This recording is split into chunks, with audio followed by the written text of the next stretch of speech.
गैर मुस्लिम है। जी राजू भाई। हाँ, सभी को मेरी तरफ से नमस्ते, जितने भी चैट पे हैं आदाब जी। हाँ जी राजू भाई, मेरा आप सनातनी है ना? ये थोड़ा जोर से बोलिए। और आप सनातनी है?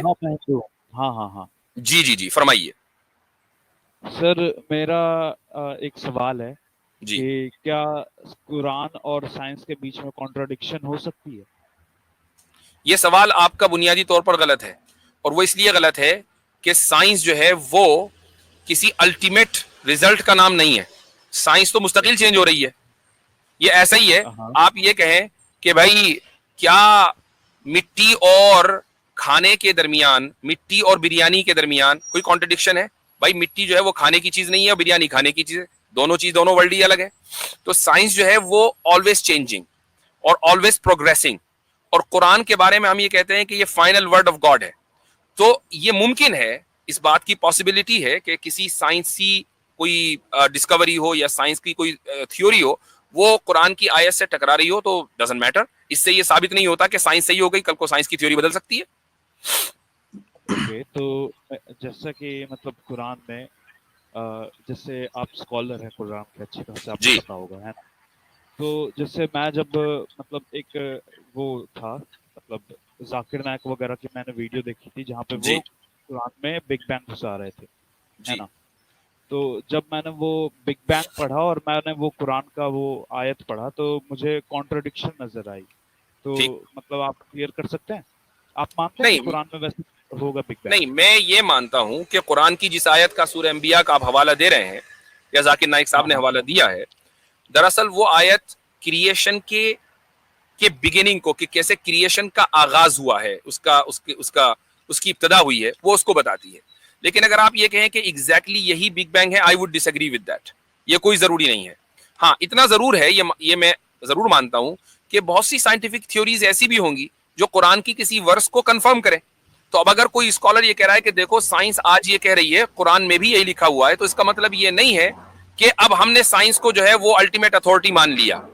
हम बहुत सी मर्तबा कोई स्कॉलर जो है वो आपके वर्ल्ड व्यू के एतबार से बात करता है। मसलन आप साइंस को अल्टीमेट अथॉरिटी मानते हैं, तो मैं क्या कहूंगा, अगर मेरे सामने कोई साइंटिफिक थ्योरी ऐसी आए जो कुरान से मुताबिक होगी, तो मैं कहूंगा कि देखो साइंटिफिक ये थ्योरी जिसको तुम मानते हो, कुरान भी वही कह रहा है। जाकिर नाइक साहब भी यही कहते हैं। लेकिन ना जाकिर नाइक साहब, ना मैं, ना दुनिया का कोई और भी स्कॉलर ये कहेगा कि साइंस, यहां तक कि साइंटिस्ट भी इस बात को तस्लीम नहीं करेगा कि साइंस अल्टीमेट अथॉरिटी है, क्योंकि science is ever changing.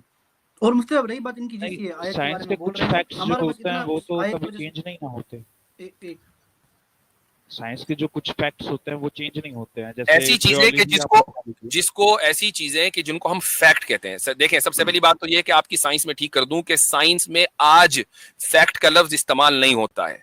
Science जो हाईएस्ट लेवल पर जाती है वो थ्योरी पर जाती है। थ्योरी अब पहले होता था कि जी साइंटिफिक, पहले लॉ का लफ्ज इस्तेमाल होता था, फैक्ट का लफ्ज इस्तेमाल होता था, थ्योरी का लफ्ज इस्तेमाल होता था। आज की साइंस में न लॉ का लफ्ज इस्तेमाल होता है, न फैक्ट का लफ्ज इस्तेमाल होता है, सिर्फ थ्योरी का लफ्ज इस्तेमाल होता है। साइंस हाईएस्ट थ्योरी तक जा सकती है, ठीक है? तो आप ये ना कहें कि अगर कोई फैक्ट है, हाँ अगर कोई नेचुरल फैक्ट है, हम उसको साइंटिफिक फैक्ट नहीं कहेंगे, हम उसको नेचुरल फैक्ट कहेंगे। अगर कोई नेचुरल फैक्ट है कि जिसको हमने ऑब्जर्व कर लिया है और हमारी ऑब्जर्वेशन के वो मुताबिक है, तो अब वो कुरान से कॉन्ट्रडिक्ट नहीं करेगा। ओके, लेकिन अगर आप बोलेंगे कि फैक्ट मतलब साइंस में यूज नहीं होता, तो जैसे कि ये मैं आपको बताऊं कि केमिस्ट्री में आता है कार्बन, कार्बन से बनता है डायमंड, तो ये फैक्ट माना जाएगा ना? कार्बन से क्या बनता है? दोबारा बोलें, जोर से बोलिए। डायमंड। हाँ, तो ये आती है फैक्ट के अंदर। और ठीक है, साइंस मतलब आपने उसको ऑब्जर्व कर लिया ना, वो ऑब्जर्वेशन के ऊपर बेस्ड है ना। हाँ। तो अब वो एक नेचुरल फैक्ट बन गया, वो सिर्फ साइंटिफिक फैक्ट नहीं रहा, वो एक नेचुरल फैक्ट कहलाएगा। तो उसी तरीके से बिग बैंग भी तो एक मतलब उसके भी प्रूफ्स मिलते हैं और ऑब्जर्व आप कर सकते हैं। आई डोंट नो कि उसके कितने प्रूफ्स हैं, लेकिन मैं कहूंगा कि क्या बिग बैंग ऑब्जर्वेबल है? आपने ऑब्जर्वेशन किया था बिग बैंग का? अगर आप लाइट को क्या आप उसको नेचुरल फैक्ट कह सकते हैं?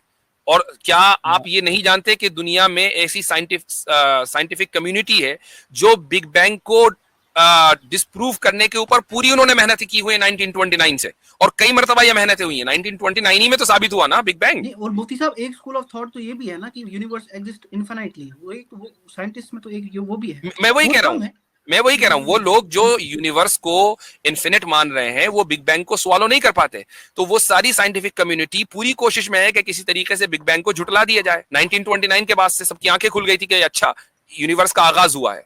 तो अब मुझे बताइए कि अगर बिग बैंग जो है वो एक फैक्ट पूरी साइंटिफिक कम्युनिटी के नजदीक हो चुका होता तो कोई भी साइंटिफिक कम्युनिटी में ये कोशिश ही ना करता।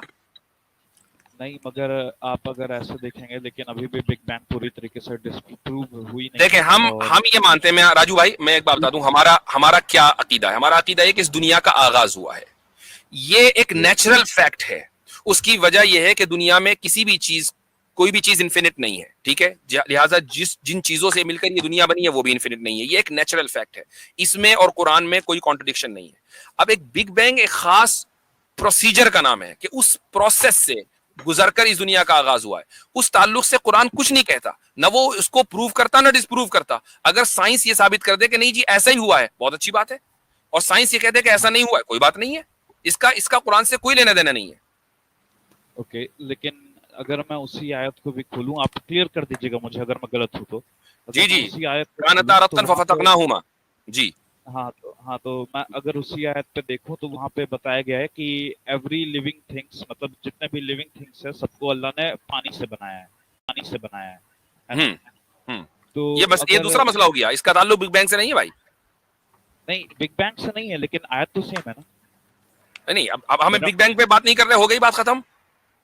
सर देखिए, बात ऐसी है कि मैं एक आयत पे बात कर रहा हूँ, मैं एक आई नो, लेकिन आपने चूंकि बिग बैंग की बात की और बिग बैंग की बताया कि इस कॉन्ट्रडिक्शन हो सकता है, वो वाली बात क्लियर हो गई। अब हम दूसरे टॉपिक पे चल रहे हैं, वो बात खत्म हो गई। अब देखिए सर, आपने बोल दिया कि बिग बैंग नहीं भी हो सकता उस आयत में, तो फिर अब इसके ऊपर बात करने का कोई फायदा ही नहीं। तो आई मीन जो है वो है, वही बताऊंगा मैं आपको। मतलब मैं अपनी तरफ से तो नहीं घड़ के बताऊंगा ना। हाँ, तो उसमें कोई फायदा नहीं, लेकिन अब आप ये मान रहे हैं कि बिग बैंग वाली बात हो गई खत्म। अब हम नया टॉपिक शुरू कर रहे हैं कि एवरी लिविंग थिंग को खुदा ने पानी से बनाया है। जी, अब इसमें बोले। तो अगर इस पे मैं अभी साइंस के हिसाब से जाऊं तो यहाँ पे भी साइंस बोलती है कि लिविंग थिंग्स जो हैं वो पानी से नहीं बन सकते 100%। आपको उसके लिए मिनरल्स की भी जरूरत पड़ती है। तो यहाँ पे भी तो एक अलग चीज आ रही है ना। लेकिन पानी की जरूरत है या नहीं है? पानी की जरूरत है, लेकिन पानी से ही नहीं बनाया ना पूरा। नहीं, एक मिनट, पानी की भी जरूरत है और सिर्फ पानी ही की जरूरत है, दोनों में फर्क है ना। लेकिन पानी से ही बनाया है ना। और नहीं, ये नहीं है, ये नहीं है कि इस पानी से ही बनाया और किसी चीज से नहीं बनाया, ये उसमें कहीं नहीं है। ये तो आपने अपना इजाफा कर दिया। खुदा ये कह रहा है कि पानी से बनाया, इसमें इस चीज का इंकार नहीं है कि दूसरे मिनरल से नहीं बनाया, ये आपने इजाफा किया। अगर आप ये कहते हैं कि कुरान में लिखा है कि हमने सारी लिविंग थिंग सिर्फ पानी से बनाई है, किसी और चीज से नहीं बनाई, अब आप एतराज करते। ये तो कुरान में नहीं लिखा। अच्छा, एक मिनट मैं बता रहा हूँ। जैसे यहाँ पे मैं पढ़ रहा हूँ, एंड वी सेपरेटेड देम, मैं तो अरबी में पढ़ रहा हूँ ना, आपको बता देता हूँ कि हमने हर चीज लिविंग थिंग को हमने पानी से बनाया, यानी उसमें पानी का किरदार है, ठीक है। अब इसमें यह नहीं लिखा कि सिर्फ पानी से बनाया, किसी और चीज से नहीं बनाया, यह आपका इजाफा है। तो इसका जवाब आपको कुरान से ही मिल जाता है ना। अल्लाह ताला कहता है आदम को मैंने मिट्टी से बनाया, और इसका मिट्टी फिर एट द एंड बाद में आ जाता है कि उसमें भी वाटर जरूरत होता है, एक इंसान में भी मिनरल्स होते हैं, उसमें भी वाटर। तो ये सारी इंटरलिंक्ड है ना। जब तक आप कुरान को ऐसे पढ़ेंगे माइक्रोस्कोपिकली एक ही आयत को रख के, तो आपको लगेगा इसमें कॉन्ट्रडिक्शन है। जब आप पूरा अम्ब्रेला के अंडर पढ़ेंगे तो आपको समझ आएगा। ओके, यानी कि आप उस आयत में जो बिग बैंग घुसाया जाता है और ये सारी जो आक्षेप लगाए जाते हैं, यानी क्लेम्स लगाए जाते हैं आयत पे, वो सबसे एग्री नहीं है ना। हाँ, नहीं, हम ये कह रहे हैं कि कुछ लोग बिग बैंग को उस आयत के तहत जिक्र करते हैं, लेकिन वो इसलिए जिक्र करते हैं कि सामने वाला इस चीज को यकीन किए बैठा है कि जी बिग बैंग हुआ है। कुरान ने कायनात के आगाज की बात की है, ये नहीं बताया कि आगाज का प्रोसीजर क्या था।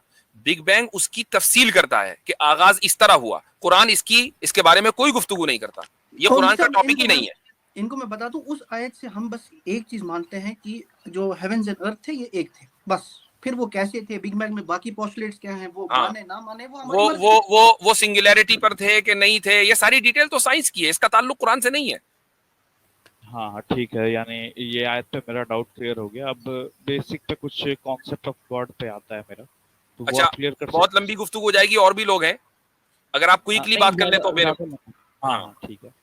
तो मेरा मेन सवाल ये था ना कि जैसे आप अगर देखेंगे कि मतलब अल्लाह सबको टेस्ट कर रहा है, करेक्ट? हाँ, तो अल्लाह अगर सबको टेस्ट कर रहा है तो फिर मतलब पार्शियलिटी क्यों कर रहा है अल्लाह? जैसे कि मान के चलिए एक बंदा जो है अमीर खानदान में पैदा हुआ, एक गरीब है और एक इसका राजू जवाब भाई, पिछली स्ट्रीम में हो गया है शायद।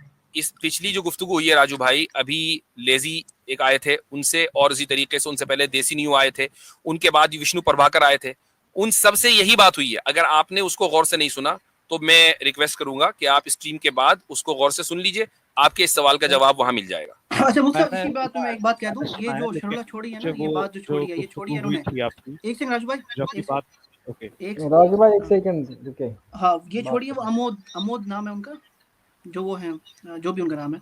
तो इंशाल्लाह उनकी जो वो कुछ आज ज्यादा जो है वो बातें करने लगे हैं इस्लाम के बारे में, तो इंशाल्लाह वो शायद आर्य समाजी है, तो इस्कॉन से, सॉरी, तो उसकी भी थोड़ा मैं बैक एंड पे काम चल रहा है, तो इंशाल्लाह लोगों को मैं बता दूं ये थोड़ा सा एक बड़ा बिग बैंगर आने वाला है, बिग बैंग नहीं, बिग बैंगर आने वाला है। ठीक है, ठीक है। तो राजू भाई इस मौजू पर जो आपने सवाल किया है, गुफ्तगू हो चुकी है ऑलरेडी, तो फिर वो रिपीटेशन हो जाएगा। मैं समझता हूं कि आप उसको देख लीजिए एक मरतबा, ठीक है? ठीक है, मैं अगले स्ट्रीम में आके बात कर लूंगा। चले, शुक्रिया बहुत बहुत। ओके।